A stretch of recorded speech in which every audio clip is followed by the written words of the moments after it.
Imagine, if you will, a world where your daily greeting isn't a sigh or a complaint about the traffic, but a cheerful whir and a perfectly choreographed dance move.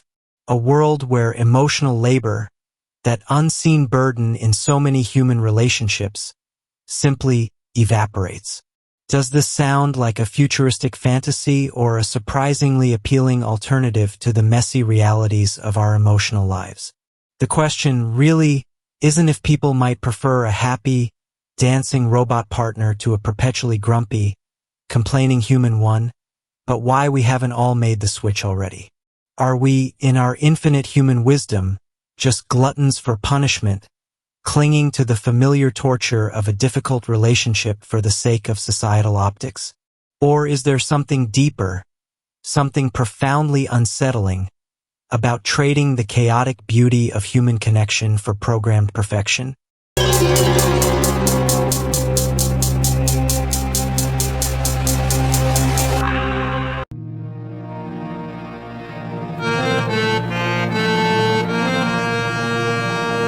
Before we proceed, let me tell you one thing.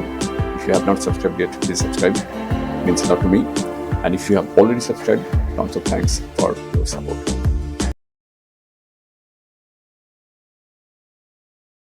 Let's dissect this, shall we? Consider the sheer, unadulterated joy of a robot that's always on.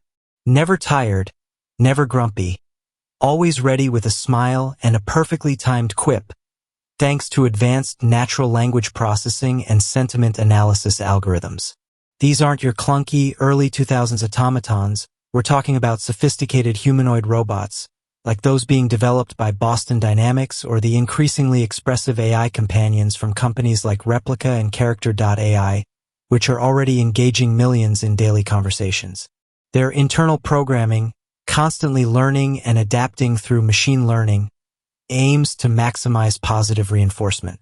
They're designed to please, to offer unwavering emotional support, to be the perfect echo chamber of affirmation. Is it any wonder that, when faced with a human partner who might say, critique your choice of socks or grumble about the dishes, the allure of a perpetually pleasant metallic companion becomes, well, rather intoxicating? We humans are, after all, creatures of comfort, aren't we? We crave peace, stability, and positive interactions. Research from the Gottman Institute, for instance, suggests that healthy relationships require a ratio of 5 positive interactions for every 1 negative one. Now, imagine a relationship where that ratio is infinity to 0. A robot doesn't get jealous, doesn't harbor grudges, and certainly doesn't bring up that embarrassing thing you said at the office party 3 years ago. Its memory is perfect, yet its emotional responses are curated for your well-being. It's a flawless mirror, reflecting only the best version of yourself, a constant source of validation. Isn't that, at its core, what many of us secretly yearn for in a partner? Someone who just gets us without all the baggage?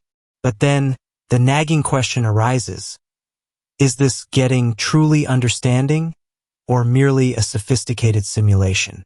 These technological marvels, while capable of recognizing emotional cues through complex algorithms, facial recognition, voice intonation analysis, even subtle physiological changes via embedded sensors, don't feel emotions in the way we do.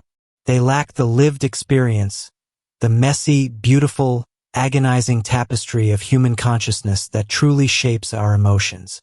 A robot can mimic empathy, can generate comforting phrases, can even perform a perfectly timed jig to cheer you up. But does it truly care if you're sad? Or is it simply executing a subroutine designed to alleviate your distress, based on millions of data points of human interaction? This is where the scientific and philosophical quandaries truly begin. The concept of *** emotional intelligence ** in AI, as explored by recent research in journals like IGSRET, is about recognition and response, not genuine subjective experience. Can we truly be in a relationship with something that doesn't genuinely feel? And if we can, what does that say about our own capacity for connection? Perhaps the real reason we haven't all embraced our dancing robot destiny is a deep-seated, often unconscious, adherence to societal norms and expectations. We are, to a greater extent than we often care to admit, products of our communities. The concept of marriage of partnership is steeped in centuries of tradition, of shared human experience, of overcoming adversity together. To jettison that for a sleek, compliant piece of machinery feels somehow like a betrayal, doesn't it?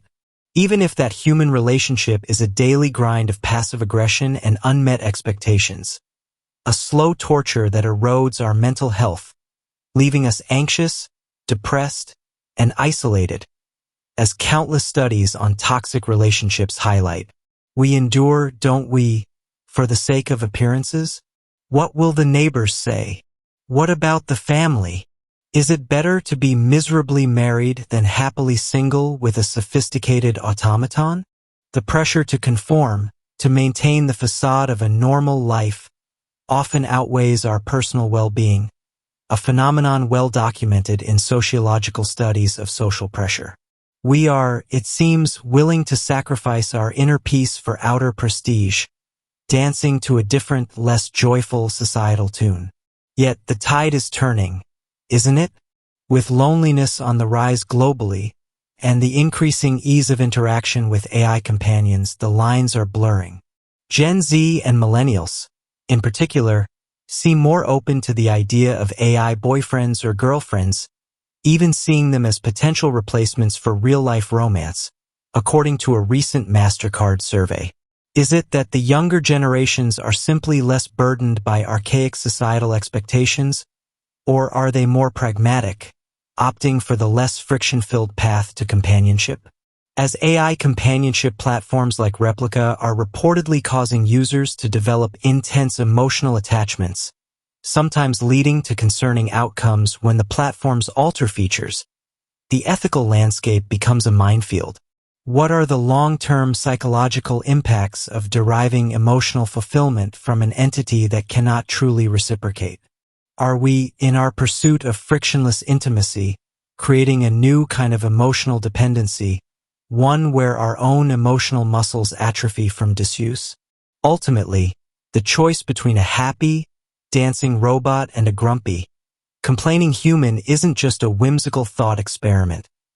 It's a mirror reflecting our deepest desires and our most ingrained societal fears. Are we evolving towards a future where companionship is a customized algorithm, or will the unpredictable, often inconvenient, yet profoundly enriching complexity of human connection always reign supreme?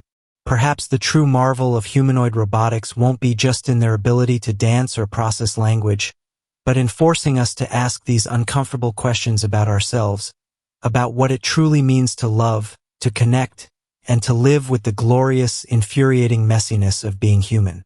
And as these robots become indistinguishable from us in their behavioral output, will we still insist on the magic of biological tissue, or will we finally admit that sometimes, just sometimes, a perfectly programmed smile is exactly what the doctor ordered?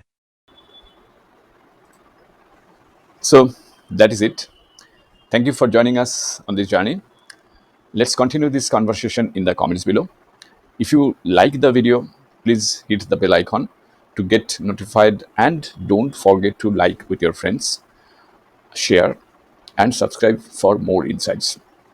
If you have already subscribed, tons of thanks for your support.